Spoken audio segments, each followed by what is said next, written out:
Pangalan ng Ama, ng Anak at ng Espiritu Santo. Amen. O aming Diyos sa buhay, makapangyarihan ng mga na may likha ng langit at lupa, Ikaw po ang Diyos na aming mga ninuno si Abraham, si Isaac at si Jacob. Ikaw po ang Diyos na nagpapasikat ng araw at nagpapapatak ng ulan sa takdang panahon. Ikaw ang Diyos na iyong mga salita ay di nagbabago at Ikaw ang Diyos na sa amin ipatuloy na kumakalinga.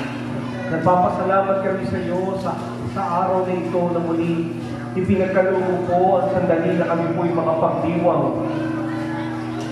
ng anibersaryo po ng iyong gawain dito po sa Semong Prayer Group. Salamat po sa pagkakalam namin ng Diyos na Ikaw po ang Diyos na nagtatag ng gawain ito.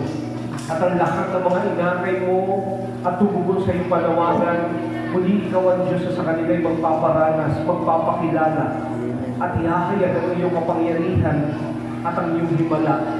Pagpalarin mo po, Diyos, sa mga salitang ihahayag at mahahasik sa puso ng bawat isa. Maging daan ito ang instrumento upang kami po ay makapanatili sa iyo.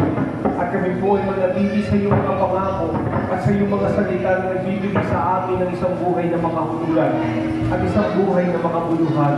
Pagpalain mo po ang lahat ng naririto, ang lahat ng kanilang mga panalangin at kahilingan.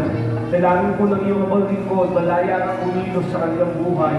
Magbago, magpalaya, magpagaling, magbigay ng katatagan, at magbigay ng isang buhay na ganap at kasiyasiya. Higit sa lahat, turuan mo kami, Panginoon, kung paano kami maglilingkod sa iyo ng totoo. Ito ang aming samot dalangin sa pangalan ng Panginoong Yesus, sa ngalan ng Ama, Anak at ng